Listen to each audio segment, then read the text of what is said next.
Romans chapter 3 and verse 1. Then what advantage has the Jew, or what is the value of circumcision? Much in every way. To begin with, the Jews were entrusted with the oracles of God. But what if some were unfaithful? Does their faithlessness nullify the faithfulness of God? By no means. Let God be true, though everyone were a liar. As it is written, that you may be justified in your words and prevail when you are judged. But if our unrighteousness serves to show the righteousness of God, what shall we say? That God is unrighteous to inflict wrath on us? I speak in a human way. By no means. For then how could God judge the world? But if through my lie God's truth abounds to his glory, why am I still being condemned as a sinner? And why not do evil that good may come? As some people slanderously charge us with saying. Their condemnation is just. What then? Are we Jews any better off?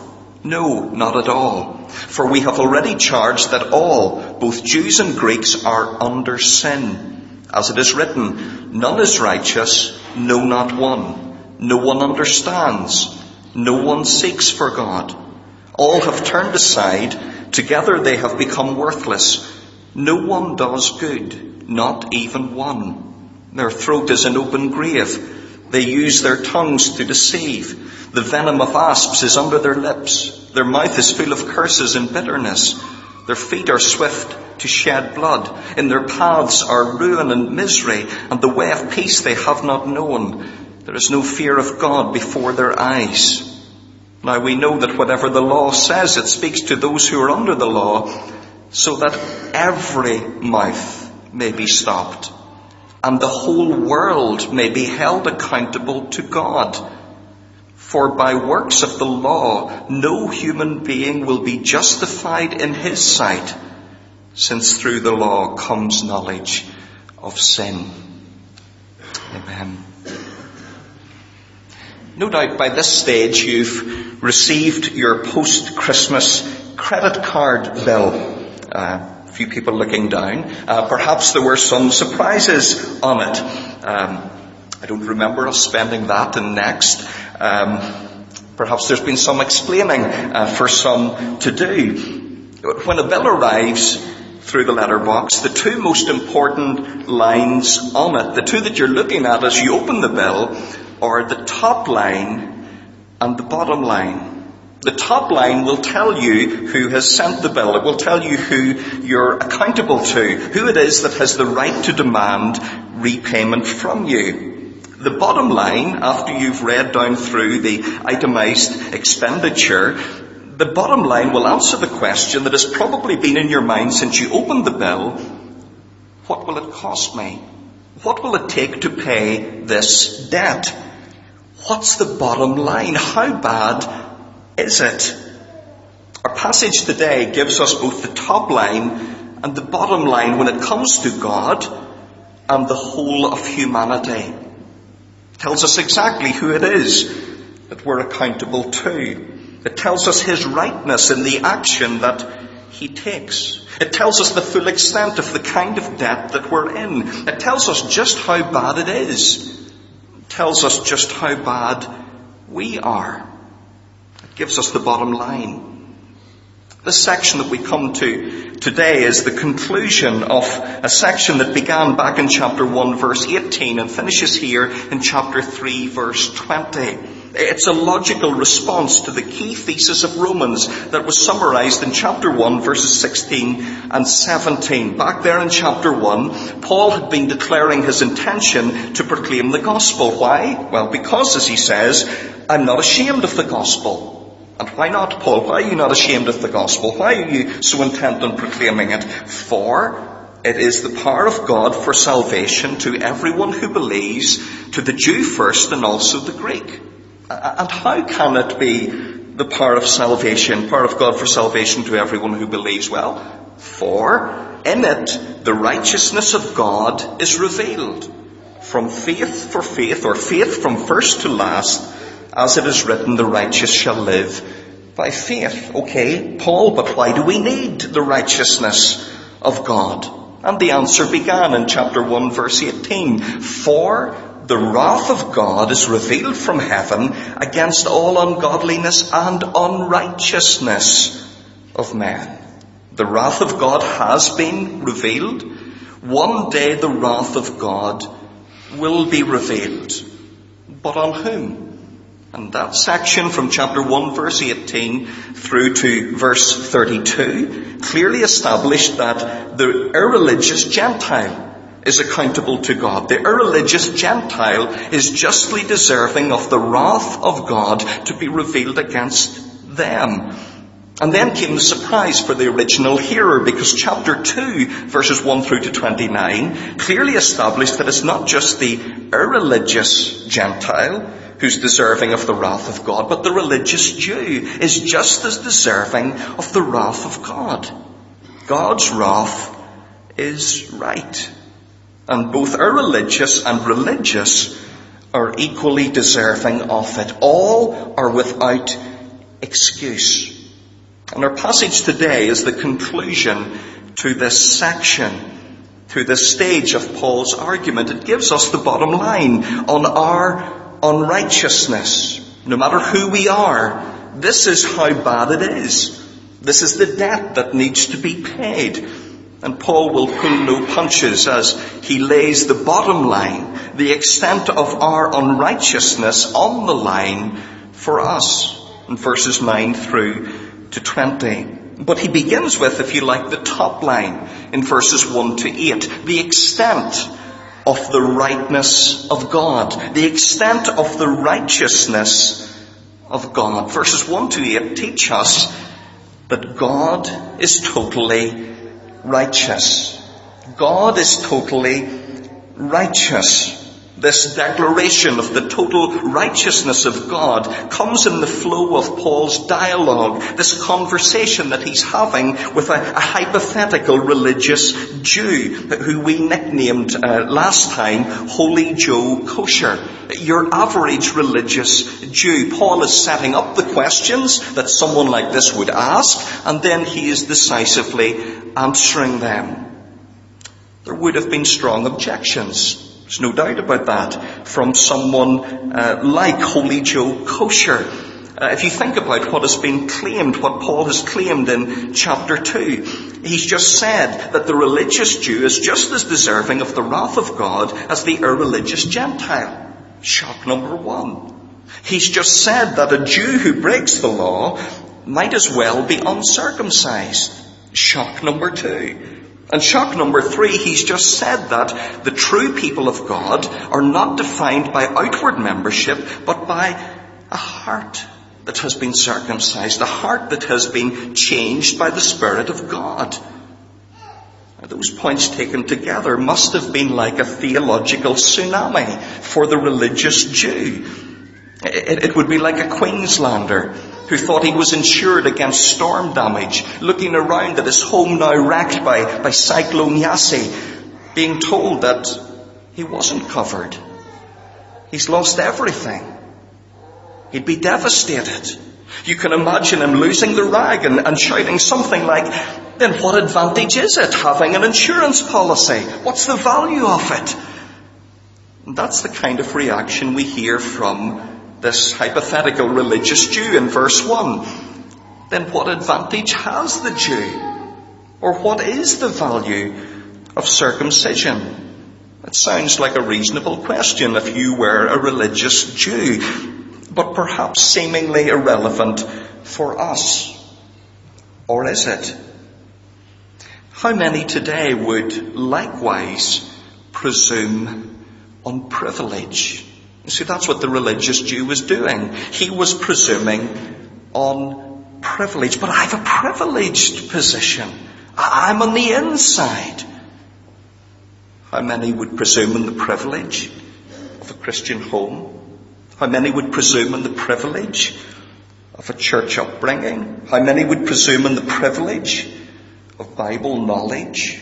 And on the basis of privilege, presume that somehow God won't punish them like everyone else. That they're just a little bit more deserving than the irreligious and godless. Almost to the point that God would be unrighteous to judge them as harshly as everyone else who's totally godless.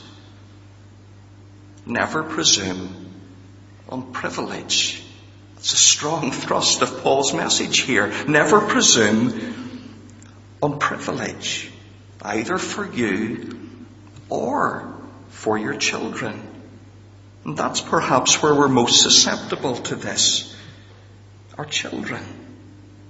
Do we presume on the privilege of a Christian home, a godly upbringing, their knowledge of the Bible, the fact that they've heard and have given a sign that they understand the gospel?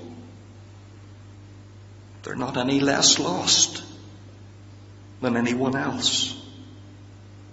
They're not any more deserving of the grace of God, or any less deserving of the wrath of God. And nor are we. It's either by grace alone, or it's by merit. It's not that we should rubbish privilege or scorn privilege. It's a wonderful privilege to be brought up in a Christian home. It's a wonderful privilege to be taught God's word, to have the gospel clearly explained to us. That's a wonderful thing. And it's often what God uses. But don't presume on privilege. Don't presume that just because someone has had a privileged upbringing, that in time they'll eventually come to trust in the Lord Jesus. We don't rubbish privilege, but we mustn't presume on it either. And Paul doesn't rubbish privilege here either in his answer. He's saying it's a wonderful thing to be entrusted with the oracles of God. By that, I think he means primarily the promises of God. It's a wonderful thing to have been entrusted with God's covenant promises. But again, he anticipates the question from the religious Jew. Verse 3, he puts it in the mouth of this hypothetical religious Jew. But what if some were unfaithful? Does their faithfulness nullify the faithfulness of God?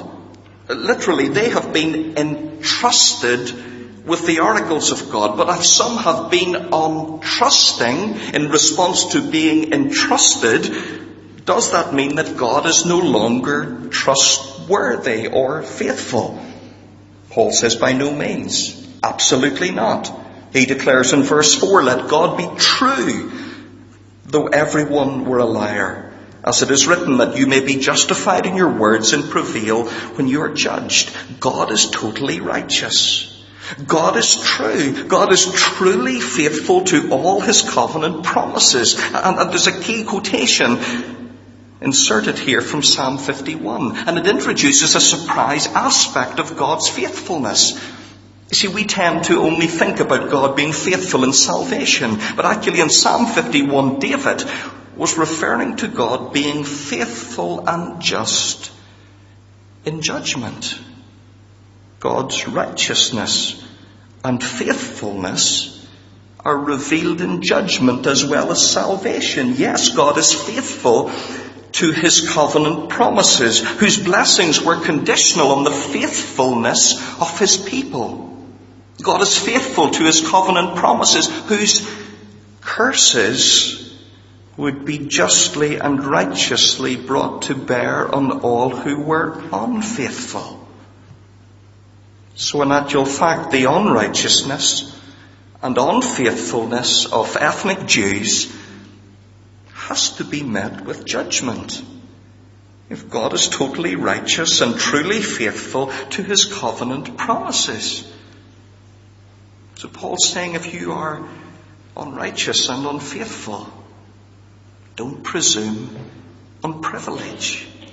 If you are not believing, don't presume on privilege. That's the message for the religious Jew. But Holy Joe Kosher isn't finished yet. Paul voices another objection on behalf of the religious Jew in verse 5, and then in slightly different wording in verse 7, but much the same argument. He says, but if our unrighteousness serves to show the righteousness of God, what shall we say? that God is unrighteous to inflict wrath on us. Verse 7, but if through my lie God's truth abounds to his glory, why am I still being condemned as a sinner?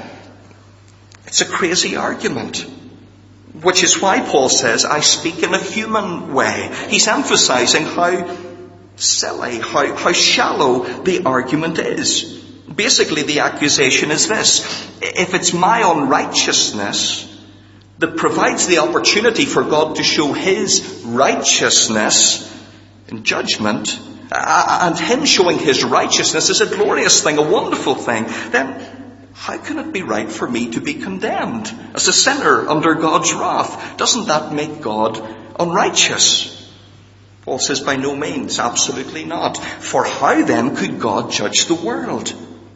Paul's answer effectively wrong-foots the religious Jew. If you think about it, if God is unrighteous, as is being suggested, then the religious Jews' desire for the rest of the world to be judged evaporates. That's what they wanted. That's what they were looking for, that God would judge the irreligious and the godless. But if God is unrighteous, then that's just a pipe dream. The message that undercuts it all is that God is totally righteous. He is truly just in all his judgment.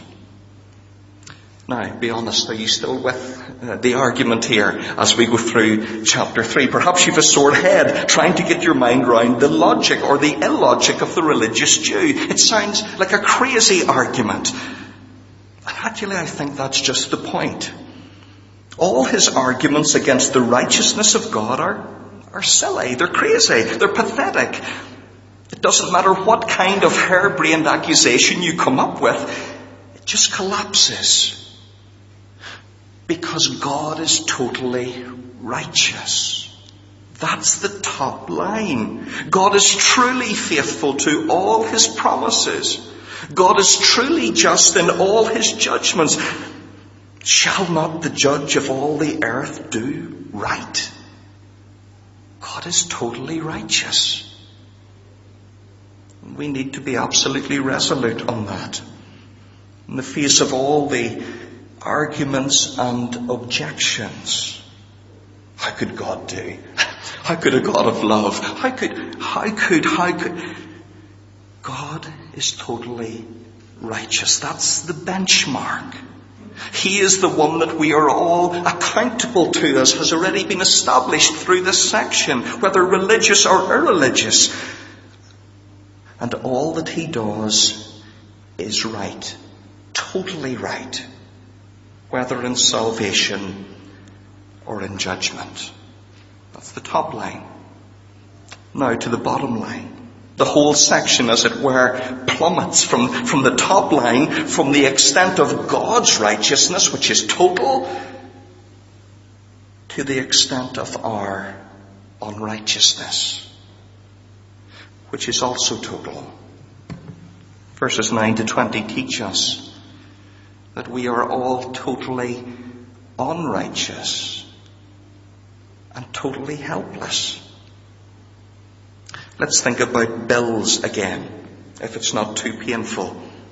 One has just dropped through the letterbox, and as I open it, I see the top line. I see who I'm accountable to. I see who it is that is right to demand payment, and I notice it's a telephone bill from BT.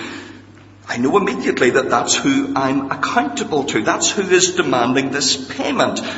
But as I look at it, then I remember that in 1991, I was one of the 3 million people who bought shares in BT. I've still got the certificate. So how can they be right to hold me accountable? How can they be right to demand payment from me? I mean, I'm in a privileged position. I'm an insider. And so I go and pick up my phone, and on my BT line I dial through for free customer services. I want to speak to customer services about this. 5 minutes later, what are you trying to say?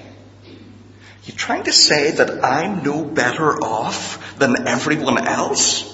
But I'm a shareholder. I'm an insider. I'm one of you. That's the kind of reasoning of the religious Jew that Paul's debating with, putting the questions for and answering them. Verse 9, what then? Are we Jews any better off? Back to the conversation with customer services. The operator replies, Mr. Watson, the bottom line is that you're in serious debt. You've run up a serious bill. That's the bottom line. And let me take you through the bill now, step by step, and prove it to you. And that's the structure of Paul's reply. Look at it from verses 9 through to 20. The bottom line first, and then the explanation after. The bottom line first, verse 9. Am I any better off? No, not at all.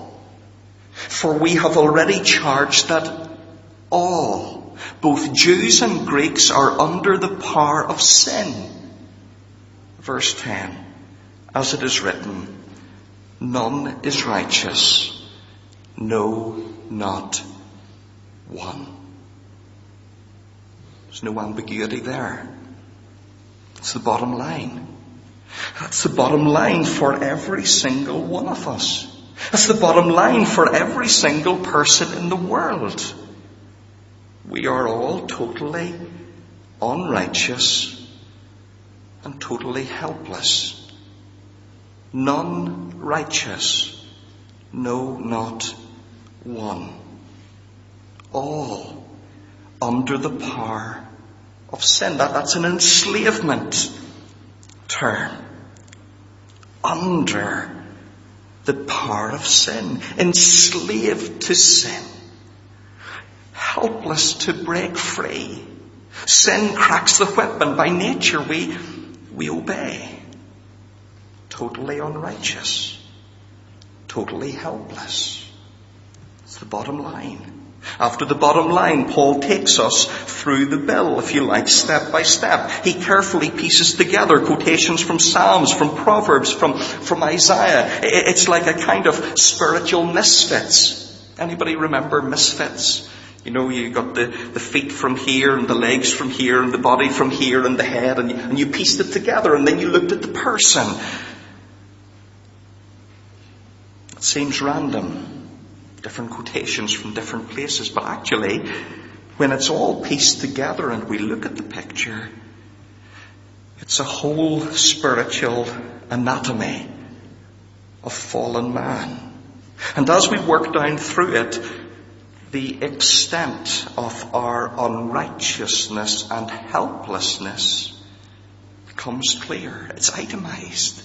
We go through it step by step. It's total. There's no ambiguity here either. Let's look at the picture. No one understands. But isn't there a little spark in everyone that just needs to be lit, and we could light that? No. No one understands. Their minds are darkened, and without the light of God, they'll stay dark.